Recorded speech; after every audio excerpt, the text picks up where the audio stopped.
Señores, Arabia Saudí fue hoy escenario de un histórico encuentro entre el secretario de Estados Unidos, Marco Rubio, y su homólogo, el ministro de Relaciones Exteriores de Rusia, Sergei Lavrov. Ambos buscaron restablecer los lazos diplomáticos entre ambas naciones y explorar una solución al conflicto en Ucrania. Durante la reunión, que duró más de 4 horas, se acordó iniciar negociaciones de alto nivel y la reactivación de las misiones diplomáticas entre ambos países. Este paso, señores, es considerado un avance hacia la normalización de las relaciones entre ambos países que habían estado estancadas debido a la guerra en Ucrania. Sin embargo, el encuentro no estuvo exento de controversia. Ucrania y la Unión Europea no fueron invitadas a participar en las negociaciones, lo que generó críticas de parte de Kiev, que expresó que aún no aceptarán acuerdos sin su presencia. Líderes europeos también mostraron su preocupación por la exclusión de la Unión Europea, advirtiendo que decisiones claves sobre el futuro de Europa podrían tomarse sin su involucramiento. Este panorama, señores, aumenta definitivamente las tensiones en torno a este conflicto. Y muchos se preguntan qué va a pasar. ¿Verdaderamente se podrá llegar a un punto de entendimiento para una desescalada de la guerra? ¿Dónde quedaría la Unión Europea en todo esto? ¿Entraría a Ucrania a la OTAN? Y lo más importante, ¿qué busca la administración Trump detrás de dejar a Europa fuera de las negociaciones? Esto y más en este su espacio de Cara al Mundo con Miguel Sandoval.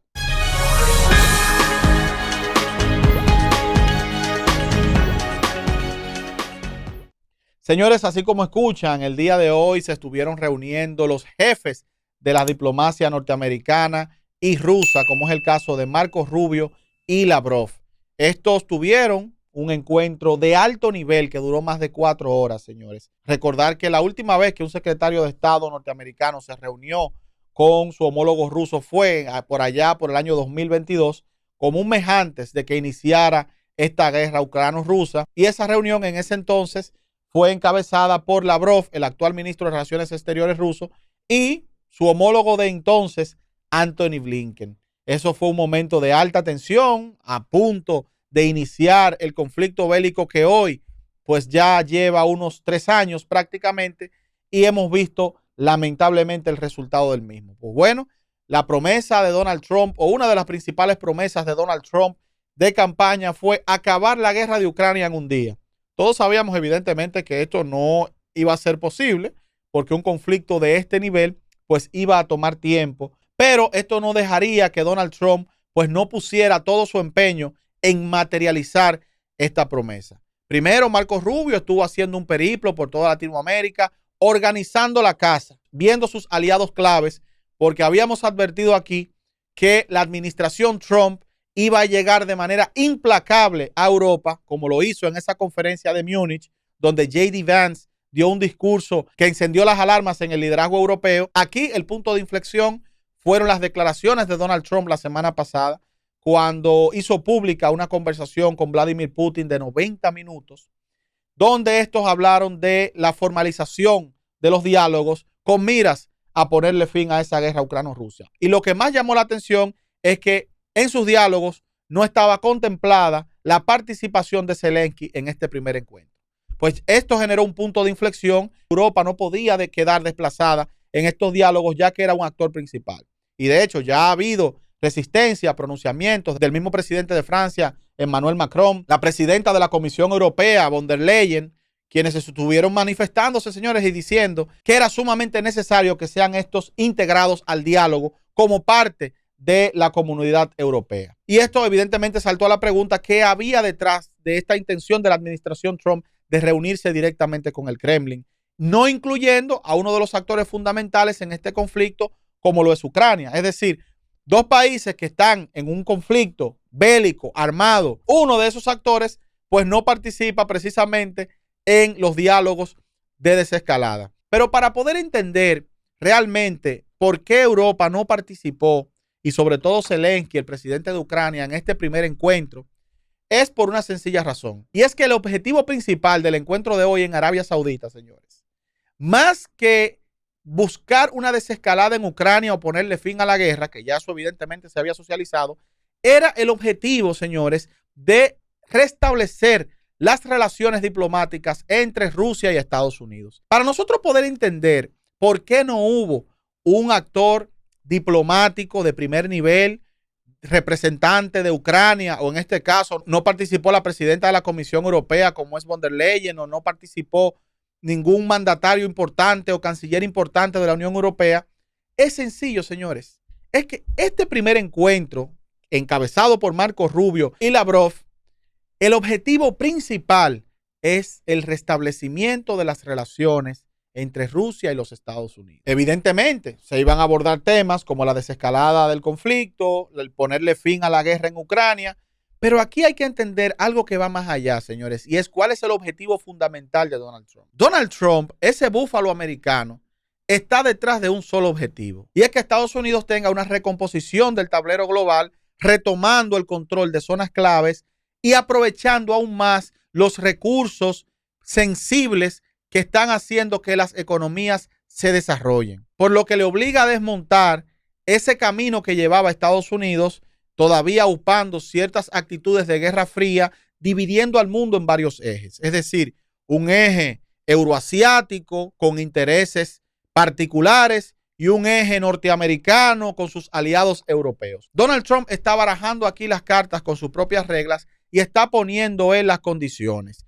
Miren que lo habitual en este tipo de diálogos, ¿qué sería? Bueno, pues una comisión norteamericana encabezada por el secretario de Estado norteamericano, acompañado con una comisión de altos líderes de Europa y acompañado del presidente de Ucrania como aliado, pues se sienten en la mesa, ¿verdad?, con sus contrapartes rusos para poder llegar a un puente de entendimiento.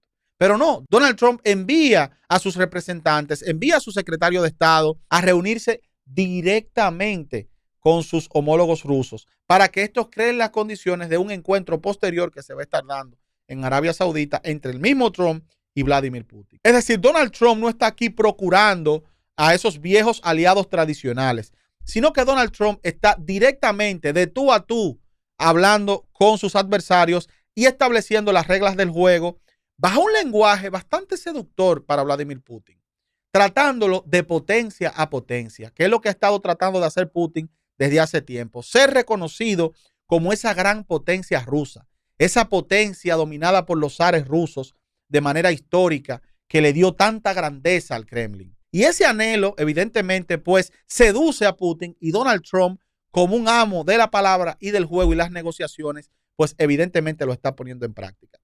Al Donald Trump no obligar a Putin a tener que sentarse con Zelensky para que éste se vea doblegado y tener que ceder y tener que prestarse a un juego de negociación con un adversario que Putin desde un principio lo considera inferior, pues simplemente Donald Trump le da el privilegio para que éste, como líder también de una potencia, pues se siente de tú a tú con el líder de la nación norteamericana.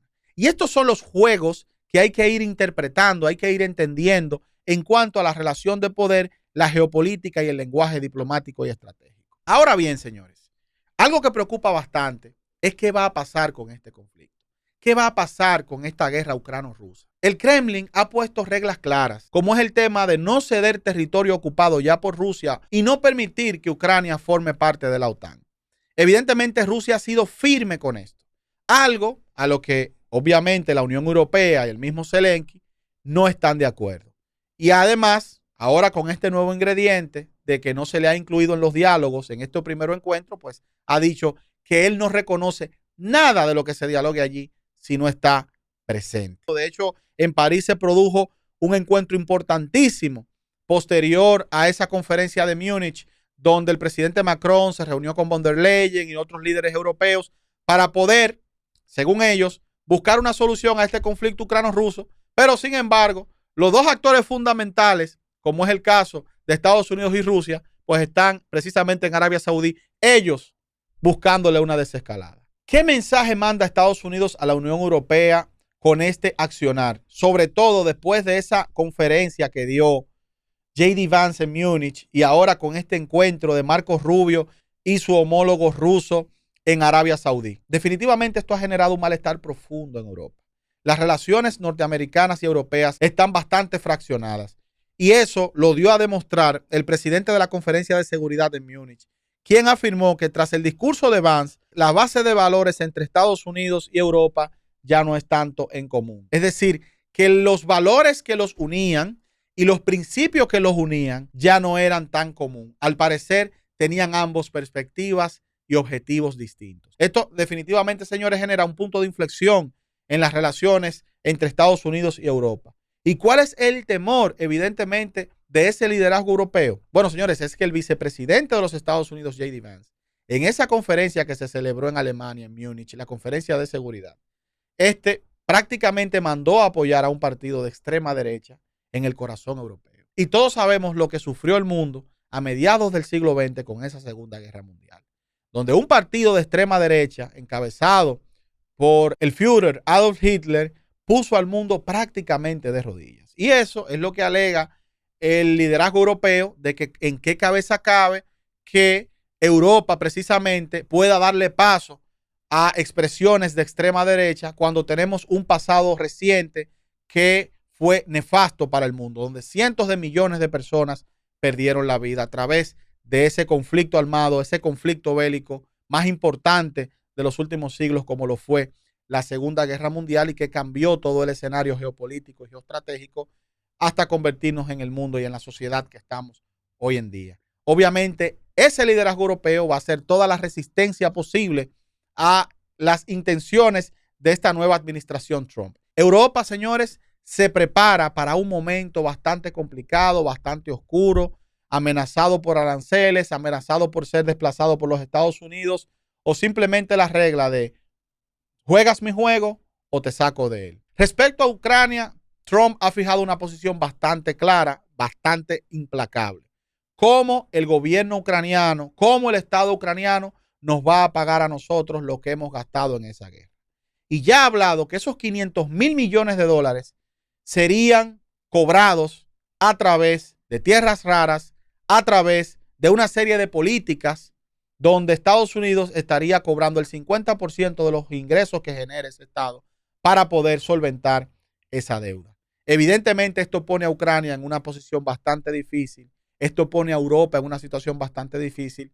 Y más aún ahora con el anuncio que ha hecho el liderazgo europeo diciendo que Ucrania necesita tener un ejército respaldado por Europa, ya sea por la OTAN o por un país que se elija. Algo en lo que Putin no está de acuerdo. Putin ha dicho: no voy a permitir tropas de la OTAN en suelo ucraniano si se procura una desescalada. Y si lo que se quiere es paz, eso no debe de ocurrir. Y mucho menos tropas de otros países de Europa, porque en este caso sería lo mismo, ya que son países aliados a la misma OTAN.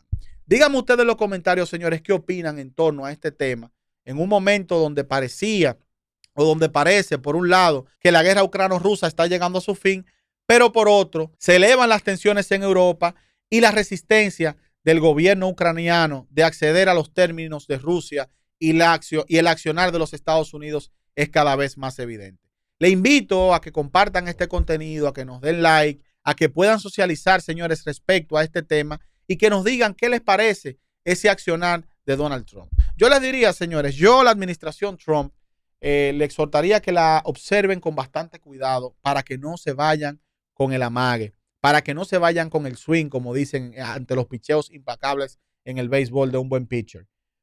Tienen, señores, que ver a Donald Trump como un gran mago. La mayor característica de un mago es lo que hace con sus manos. Mientras te distrae con una, hace lo que quiera contigo con la otra. Así que yo creo que las palabras de Trump, el accionar de Trump, tenemos que saber separarlos para que podamos filtrarlo. Una cosa es lo que él dice y otra cosa es lo que él hace.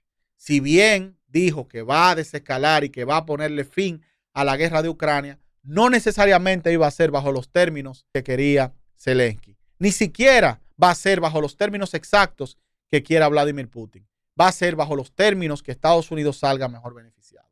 Y si puede sacarle alguna partida, evidentemente, a la desescalada de este conflicto, como cobrarse la deuda con Ucrania a través de la extracción de tierras raras y otras políticas económicas, y restablecer las relaciones entre Estados Unidos y Rusia a través de cederle a Putin algunas de sus peticiones para poder beneficiarse de algunas de las cosas que puede ofrecer ese gobierno ruso, pues ténganlo, señores, por seguro que Donald Trump los va a hacer. Recuerden que ya Trump ha elegido un adversario y no es necesariamente Rusia, sino un aliado de ese país como lo es China. La guerra es entre Estados Unidos y China. Y si Trump puede, a través del restablecimiento de sus relaciones con Putin, neutralizar o suavizar ese BRIC que ha estado creciendo de manera sostenida, importante y amenazante en contra del dólar americano y los intereses norteamericanos, pues Donald Trump no le va a temblar el pulso de hacer lo que tenga que hacer para suavizar ese avance importante del gigante asiático. Muchas gracias y esto fue una entrega más de su espacio de Cara al Mundo con Miguel Sandoval.